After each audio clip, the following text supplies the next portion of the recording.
سلیمان علیہ السلام نے اپنے دربار میں کہا یا ایھا الملأ ایکم یاتینی بعرشھا قبل ان یاتونی مسلمین. ہاں بھائی تم میں کوئی ایسا بندہ ہے, کوئی ایسی مخلوق بیٹھی ہوئی ہے جو ملکہ سبا کے یہاں پہنچنے سے پہلے, اس کو بھی کئی مہینے لگیں گے یا 1 مہینہ یا 2 مہینہ لگے گا, تو اس کے یہاں پہنچنے سے پہلے کون اس کا تخت اٹھا کے لے آئے گا؟ قرآن کہتا ہے یہ ظاہر ہے انسان کے بچے کا کام نہیں ہے.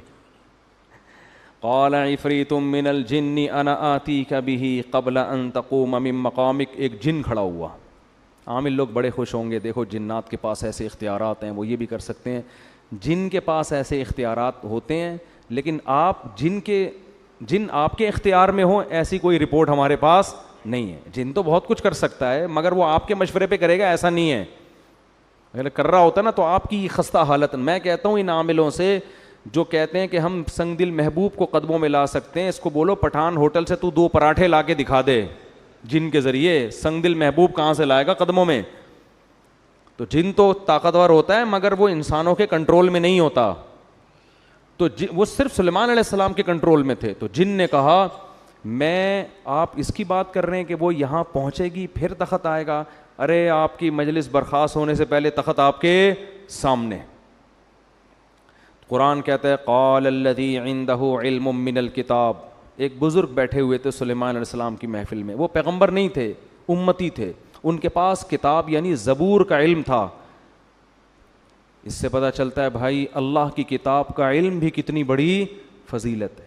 اللہ فضیلت میں بیان کر رہا ہے جن کے پاس اللہ کی کتاب کا علم. اس لیے قرآن کو سمجھ کے سیکھو.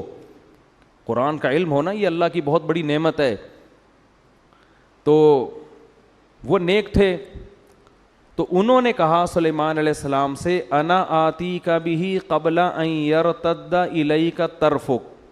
حضرت یہ جن کہہ رہا ہے کہ مجلس برخاست ہونے سے پہلے میں آپ کی پلک جھپکنے سے پہلے حاضر کروں گا. یہ کہا اور تخت سامنے حاضر.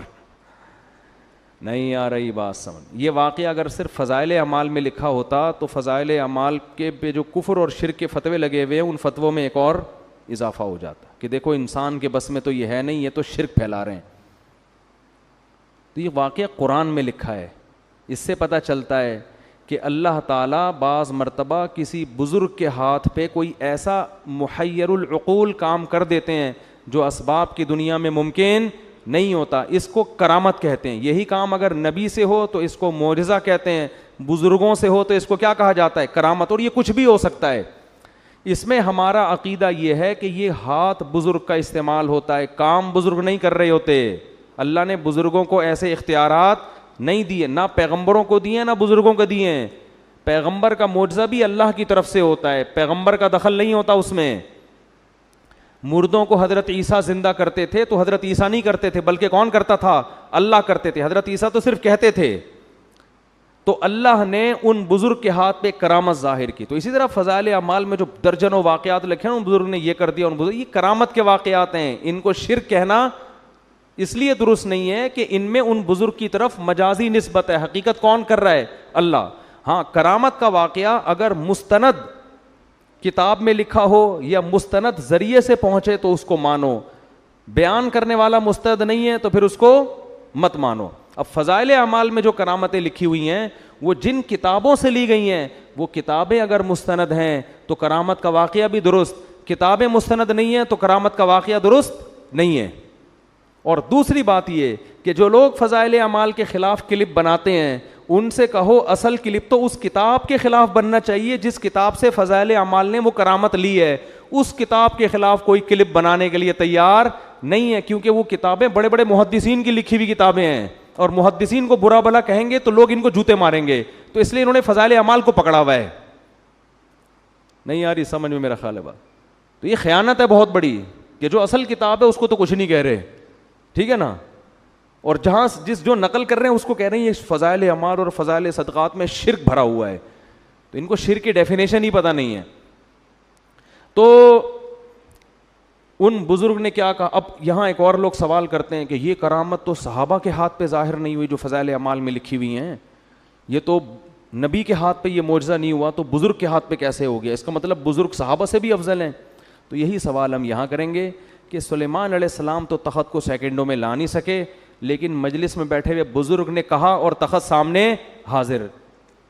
تو کیا ہم یہ کہہ سکتے ہیں کہ وہ بزرگ حضرت سلیمان سے افضل ہو گئے؟ نہیں. کرامت کے صدور سے کوئی شخص دوسرے سے افضل نہیں ہو جاتا. کرامت تو اللہ کی طرف سے ایک اکرام ہے بزرگ کا کہ دیکھو میں اس پہ خوش ہوں اور اس کے ہاتھ پہ میں کیسی چیزیں ظاہر کر دیتا ہوں. یہ اس کی علامت نہیں ہے کہ اس وقت دنیا میں سب سے افضل یہی ہے.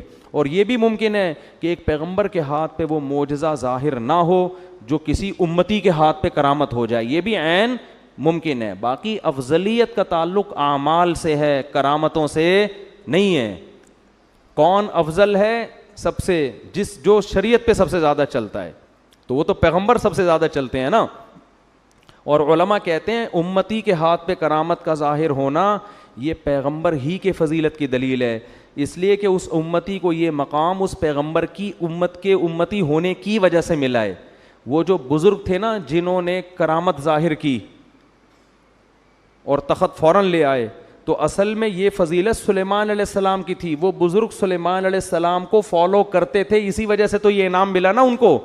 اسی وجہ سے حضرت سلیمان اس بزرگ کا شکریہ نہیں ادا کر رہے، بلکہ جیسے ہی تخت حاضر ہوا ہے تو کہہ رہے ہادہ من فضل ربی، یہ میرے رب کا مجھ پر فضل ہے.